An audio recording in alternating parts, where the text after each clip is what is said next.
You make me do all the science fair work, I'll throw you under the metaphorical bus. Cast, pathological liar sheep boy, amazing teacher me as starting to say V. So this story happened when I was in 7th grade. During that time, the school district had all students participate in a mandatory annual science fair, from elementary school up to the end of middle school. The idea was to get students interested in STEM, science, technology, engineering, and math, fields and occupations. After participating in science fairs for 6 years, I was used to the usual rigmarole that a science fair project entailed. I come up with some hopefully unique project ideas, most likely the very original electricity from a potato project. I make a hypothesis, collect data, pay the school or Home Depot $10, $20 for a science fair board, tape up charts and diagrams to the board the night before presenting, and then rinse and repeat for the next year. However, this year, my class was doing things a little differently. My class had the honor of being the first to be selected to participate in a virtual science fair. So, basically, we were voluntold. No one in our section of the district at that time did a virtual science fair before, so we were signed up as guinea pigs to test it out. If that wasn't good enough, my class also had to promote healthy collaboration among students, so we were assigned to do projects in a group. Now I hate group work. I always got the short end of the stick in a group. Either my group gets stuck with someone that skimps out on work, and the other group members and I have to cover their portion. Or everyone in the group except me avoids work like the plague. And no matter how much I urge them to participate, I eventually have to do all the work myself to maintain my precious grades. I was a straight A student at the time, so any group work assigned to me was a threat to my grade and my sanity. If I ever got less than an A on any assignment, my mother would ask me, "Why didn't you get an A? Sonny boy, do you need help at school?" It drove me insane since I wasn't failing. Anyways, the online science fair was pretty simple. As a group, we were assigned access to a group science fair board that we could fill out with our results, figures, hypothesis, etc. We were to have certain parts of the project, like the discussion done by particular dates, to get points towards our grade. The overall project was due in 2 months and then we were to give a presentation. Amazing teacher was brilliant. She wanted us to record our project progress in a composition book in tandem with the online portion, which she would review during our presentation in 2 months. I believe this was to help us keep track of notes in case we forgot to log them into the computer later, but it was used by me as a tool in my revenge. I was paired with pathological liar and sheep boy, who I was kind of friends with. We brainstormed and settled on testing the performance of an individual in exercise before and after they drink an energy drink. This was in part influenced by Monster Energy drink just becoming popular and sheep boy parents getting a new home gym.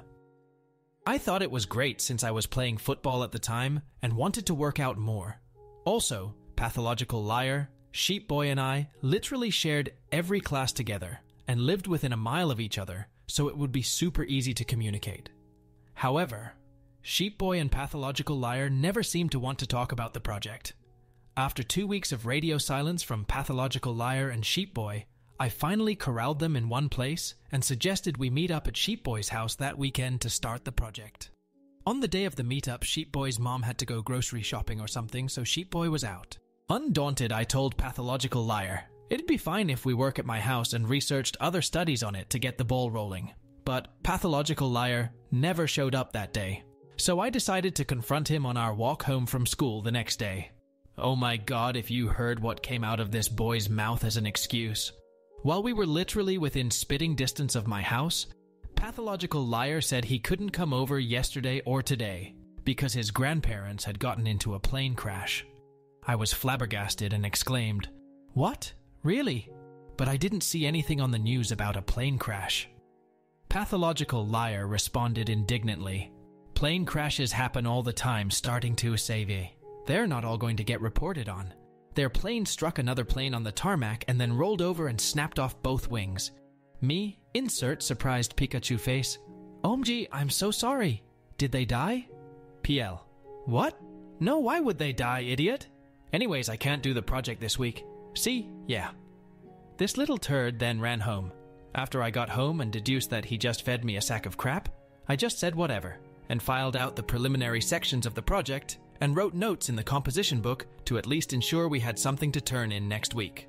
I was willing to give the group a second chance, cause maybe their busy middle school lives were swamped.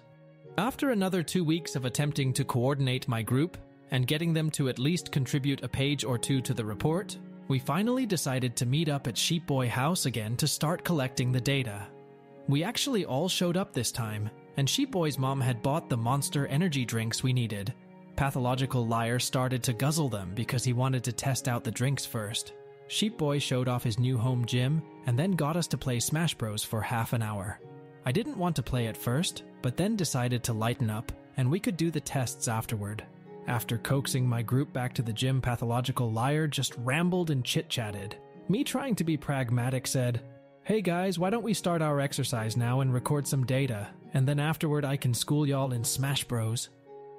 Sheep Boy looked willing until Pathological Liar sighed out, "Oh my god, starting to have sigh.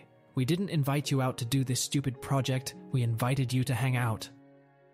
Sheep Boy's attitude did a complete 180, chiming in, "Yeah, we don't want to do the stupid project now." I was seething. Pathological Liar spouted a load of bull. This wasn't even his house. I was the one who organized this get-together to collect freaking science fair data. I was the one herding these sheeple around. OMG. The second chance I gave them was taken and then stomped all over the ground, and they weren't getting a third one. I relented and said, "Okay then, let's just hang out then." When I got home that night, I was angry, and I used that anger to fuel my revenge. I conscripted my parents to the science fair project, and they helped me collect the data I needed by volunteering to work out and drink energy drinks. The data collection problem was solved. Once I got enough data, I wrote down everything for the science fair project in the composition book. I even uploaded everything to the online science fair board.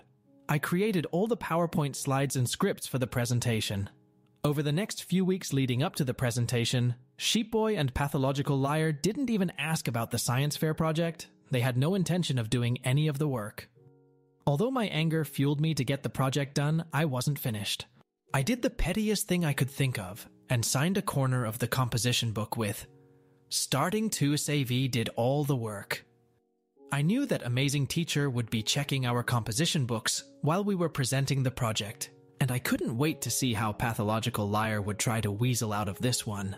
On the day of the presentation, Pathological Liar and Sheep Boy were nervously fidgeting at their desks because they didn't have anything prepared. I strolled in and told them to relax since I made a PowerPoint. They relaxed, not knowing how stupid they were going to look while presenting. Oh, how dumb they looked when we started presenting to the whole class.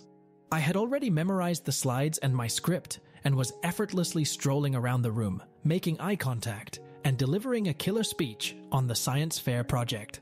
Pathological Liar and Sheep Boy just read off the slides with deadpan expressions, with their hands in their pants, not moving an inch. I was relishing this, all the while gleefully peeking to the back of the classroom, where Amazing Teacher was reading through our composition book.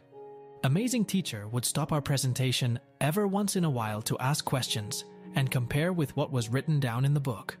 But once the bomb dropped, my blood ran cool with maniacal glee.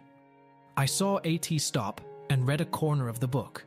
She then read it out loud. "Starting to Savvy did all the work."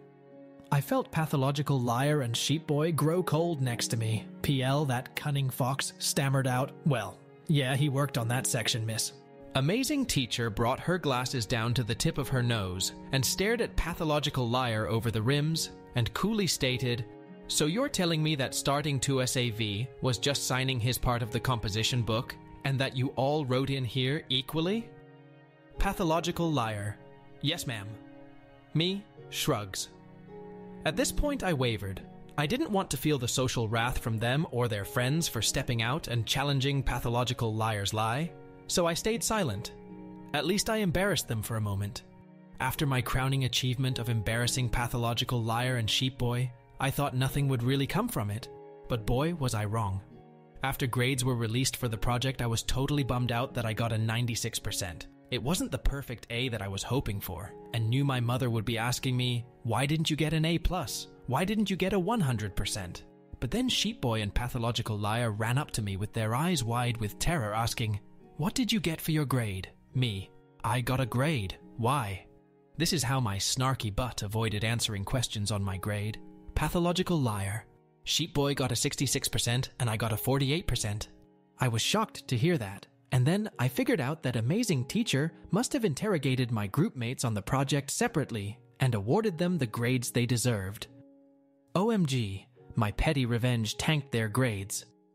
The science fair project was alone 25% of our total grades that year. I was so grateful that Amazing Teacher saw my frustration and punished them.